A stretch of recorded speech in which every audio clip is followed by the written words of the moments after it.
Hello, leaders. I'm Vanessa G. Nelson, and welcome to my 12th Nelson HR Report. I plan to come on every month to talk to you about HR hot topics to keep you informed. And this month, we have a special guest coming up soon. So let's start, though, by talking about the I-9 forms. As you probably know, the I-9 forms, which is the employment eligibility verification form, it expires on August 31st of 2019. So far, the United States Citizenship and Immigration Services has not created a new form as of yet, but they say they are working on it. So right now, leaders, we want to continue to use the form that we have until they let us know that a change is made. And I'll keep you informed on that. So for right now, just continue to use the same form. Next, I want to introduce you to our special guest. We're so glad to have him today. His name is Mr. Paul Koroly, and he's with the Mass Transportation Authority in Flint, Michigan. And he does a fantastic job. He's the Director of Human Resources, and we're going to ask him a few questions about his organization. So let's get started. So first of all, I want to say welcome to you, Paul. Thank you, Vanessa. Thanks for having me here. We're so excited to have you. So Paul, tell me, can you please describe your organization and what exactly you do? Sure. The MTA started out initially as a transportation authority for Flint. It's expanded throughout Genesee County and regionally. Right now we have 13 fixed route buses that run in the Flint area. We have over 30 regional routes that run outside of Genesee County. So we go everywhere from Saginaw to Lapeer to Lansing, down to Troy, Auburn Hills, Brighton, Howell, Great Lakes Crossing, which is a popular one. Wow. We have 75 local routes, primarily peak routes that run.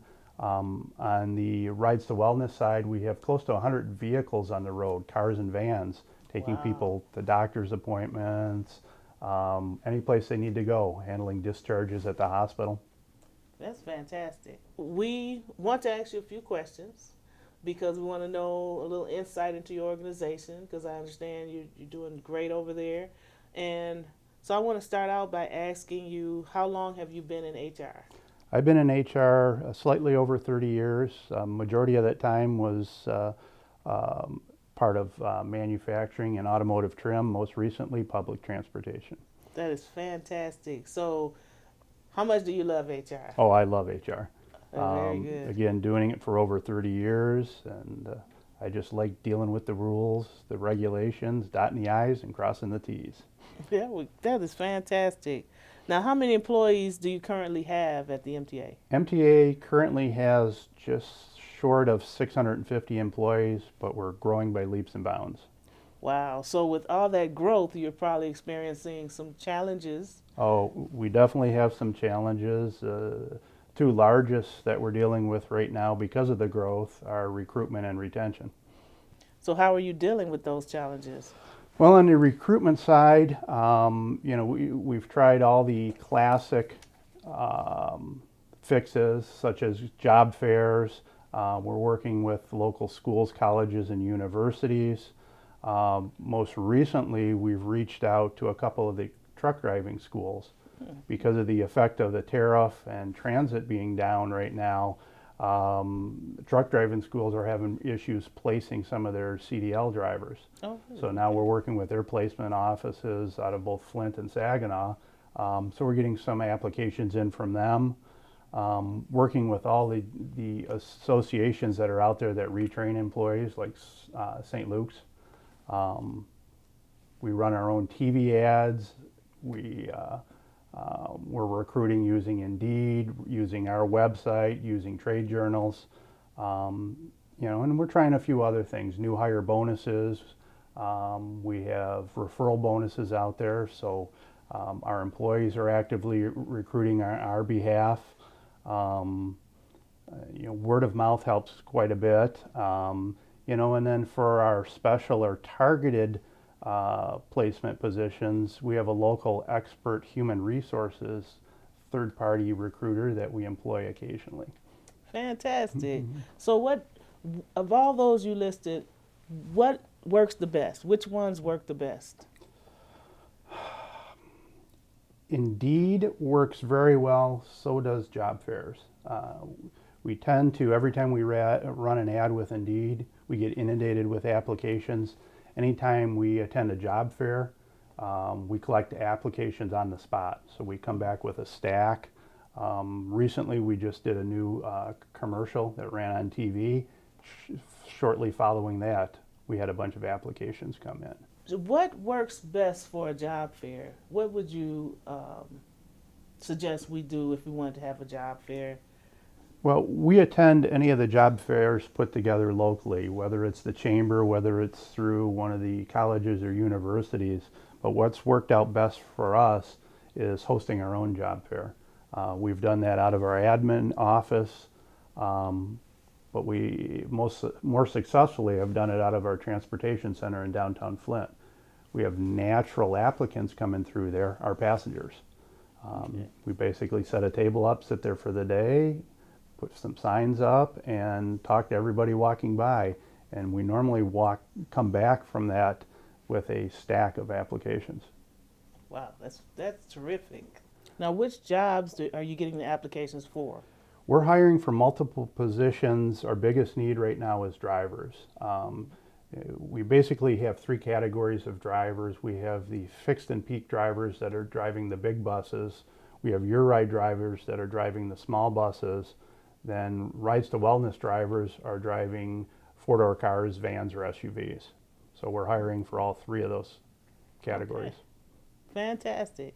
Well, we appreciate you being here today, and thank you so much for giving us that great information. Thank you. And we hope to see you come back again soon. I definitely will. Can I hold you to that? You can, definitely. All right. Thank you, Mr. Koroly. It's Thank good you. to see you. Thank you. So now we want to talk about the tip of the month. And the tip of the month this month comes from my book, 101 Costly HR Mistakes and How to Fix Them. And the mistake that we're going to talk about in the book is mistake number 35, tolerating an employee's poor performance. Now, I can't tell you how many employers I've run into that have given me all the excuses in the world of why they're keeping an employee who has demonstrated poor performance.